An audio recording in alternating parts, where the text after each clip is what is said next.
Masala bond വകമാറ്റി ഉപയോഗിച്ചതിൽ മുഖ്യമന്ത്രി പിണറായി വിജയന് ED notice. വർഷങ്ങൾ നീണ്ടുനിന്ന വിവാദങ്ങൾക്കും അന്വേഷണത്തിനും ഒടുവിലാണ് തദ്ദേശ തെരഞ്ഞെടുപ്പ് പടിവാതിൽക്ക് നിൽക്കെ മസാല ബോണ്ട് വീണ്ടും വാർത്തകളിൽ നിറയുന്നത്. ശരിക്കും ജനങ്ങളെ ബാധിക്കുന്ന വിഷയമായതുകൊണ്ട് തന്നെ ഇത് സമൂഹത്തിൽ ചർച്ച ചെയ്യപ്പെടേണ്ടതാണ്. കേരള മുഖ്യമന്ത്രി പിണറായി വിജയനാണ് കിഫ്ബിയുടെ നിലവിലെ ചെയർമാൻ. ധനമന്ത്രി തോമസ് ഐസക് വൈസ് ചെയർമാൻ സ്ഥാനവും നിർവഹിക്കുന്നു. മസാല ബോണ്ടുകൾ രൂപമൂല്യമുള്ള ബോണ്ടുകളാണ്.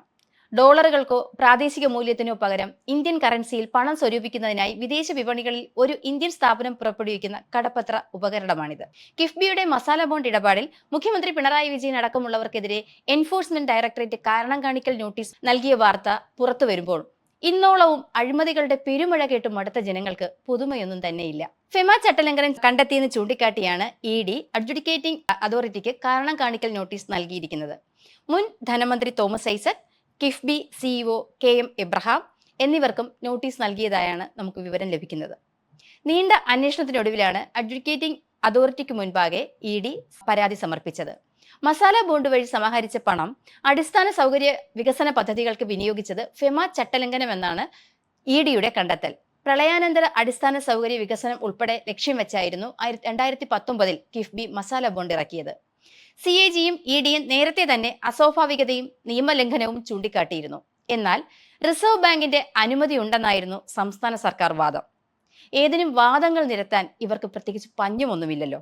മാത്രമല്ല, പ്രളയത്തിന് ശേഷം അടിസ്ഥാന സൗകര്യങ്ങൾ തിരിച്ചെടുക്കുന്നതിന് എത്രമാത്രം ഈ ഫണ്ട് സംശുദ്ധമായി വിനിയോഗിച്ചു എന്നതുപോലും സംശയത്തിലാണ്. മാത്രമല്ല, ക്ലിഫ് ഹൗസിലെ ശീതീകരിച്ച പശുത്തൊഴുത്ത് മുതൽ 1ാം നിലയിലേക്കുള്ള ലിഫ്റ്റും നിർമ്മിക്കുന്നതിന് അവർ കോടികൾ ചെലവഴിച്ചത് നാം കണ്ടതാണ്. അതേസമയം ഒരു സംസ്ഥാനത്തിന് മസാല ബോണ്ട് ഇറക്കി വിദേശത്തു നിന്നും പണം രാജ്യത്തെത്തിക്കാൻ അവകാശമില്ലെന്നാണ് ഇ.ഡിയുടെ നിലപാട്.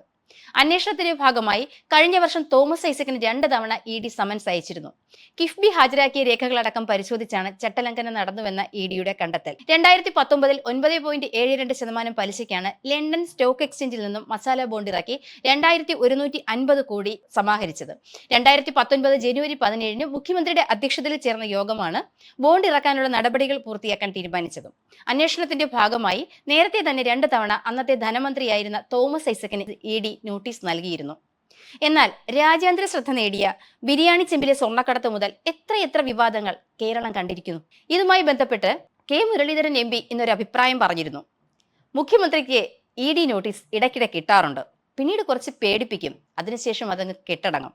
BJP അനുകൂല നിലപാട് എടുപ്പിക്കാനാണിത്. സത്യത്തിൽ നമ്മൾ ഏറെ ഗൗരവമായി ചിന്തിക്കേണ്ട ഒരു കാര്യമാണിത്. PM ശ്രീ പദ്ധതിയിലൊക്കെ CPIയെ കുരുതി കൊടുത്തുകൊണ്ട് മുഖ്യമന്ത്രി പിണറായി വിജയൻ പഴയ സഖാവ് വിജയനിൽ നിന്നും ശാഖാ വിജയനായി മാറുന്ന കാഴ്ച കേരളം കണ്ടുകൊണ്ടിരിക്കുകയാണ്.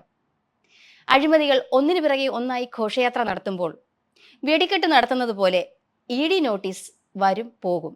ജനങ്ങളെ വിഡ്ഢികളാക്കിക്കൊണ്ട് അന്തർധാരകൾ സജീവമാവുകയും ചെയ്യും.